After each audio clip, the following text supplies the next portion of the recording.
नमस्कार साथियों, आपका स्वागत है जय बजरंग इंस्टीट्यूट पर। जैसा कि आपने देखा था कि मध्य प्रदेश के जो राजवंश चल रहे हैं, उनमें आज हम कराने वाले हैं आपका उच्च कल्प राजवंश। तो देखते हैं हम उच्च कल्प राजवंश की उत्पत्ति कब हुई। तो 5वीं से 6वीं शताब्दी के मध्य इसकी उत्पत्ति होती है और ये कलचुरी शासकों के सामंत रहते हैं। इनकी अगर हम उपाधि की बात करें तो इनके जितने भी राजा हुए थे उन्होंने महाराज की उपाधि धारण की। राजधानी की बात करें तो उचैरा थी। उच्च राजकल्प की राजधानी क्या थी? उचैरा। और उचैरा क्या है आपका? सतना का ही पुराना नाम है।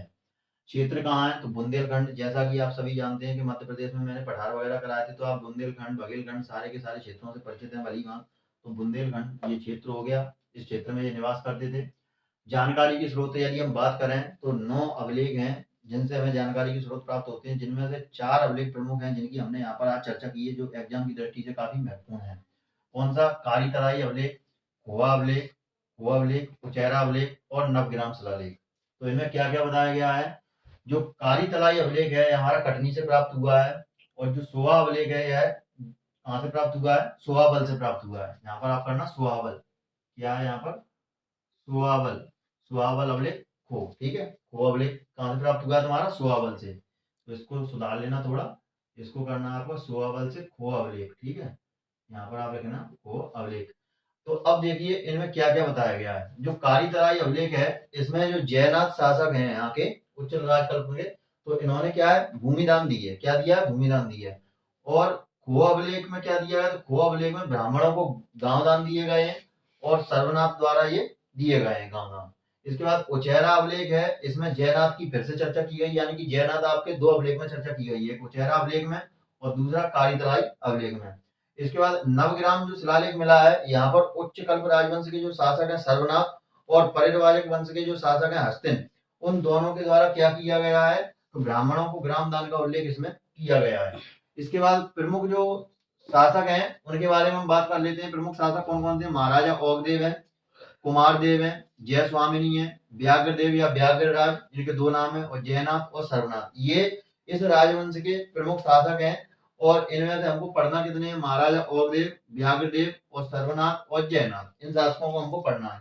तो यहाँ पर हम देखेंगे जो जयनाथ हैं इन्होंने ब्राह्मणों को भूमि दान दी और ग्राम दान दिया। सर्वाधिक शिलालेख इनने ही लिखवाए। और सर्वनाथ इस वंश के सबसे अंतिम शासक हैं। इन्होंने क्या किया? गुप्त संपद का प्रयोग किया। क्वेश्चन आता है कि पहली बार गुप्त संपद का प्रयोग किसने किया? तो सर्वनाथ ने किया। उच्च कल्प राजवंश के ये शासक थे। महाराजा ओगदेव, तो इन्होंने क्या किया? जो राजधानी थी उचैरा थी, कोई परिवर्तन नहीं था, राजधानी पहले भी हमने उचैरा पढ़ी है। कलचुरी शासकों के सामंत थे, जैसा कि मैंने आपको अभी बताया था। अब व्याघ्रदेव और व्याघ्रराज के बारे में जानकारी क्या मिलती है? उच्च राजकल्प वंश के सबसे ये शक्तिशाली राजा थे। कैसे?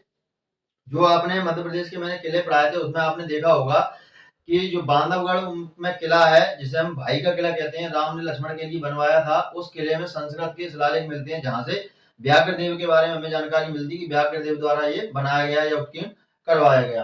तो यहाँ पर ये सबसे शक्तिशाली राजवंश के प्रतापी शासक हैं। और बाकाटक शासकों का आक्रमण इन्हीं के शासनकाल में हुआ और इन्होंने बाकाटक शासकों की क्या की? अधीनता स्वीकार कर ली। जैसा कि इसमें लिखा है बांधवगढ़ किला में संस्कृत के अभिलेख।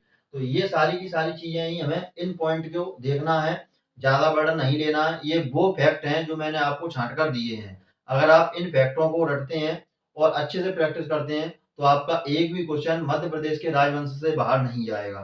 तो सारे के सारे जो राजवंश कराऊंगा मैं ऐसे ही सिनॉप्सिस बेस कराऊंगा।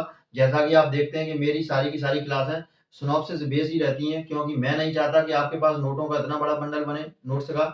मैं चाहता हूं कि आपके पास सीमित मटेरियल हो, और हमेशा एग्जाम में सिलेक्शन सीमित मटेरियल पढ़ने से होता है, ना कि सब कुछ पढ़ने से। तो हमें हमेशा ये ध्यान रखना है कि हमें क्या पढ़ना है और क्या छोड़ना है। यदि आप इस बात से सहमत हैं तो आप मेरे साथ इसी तरह नोट्स बनाते चलिए और पढ़ते चलिए। मिलते हैं अगले वीडियो में, तब तक के लिए जय हिंद, जय भारत।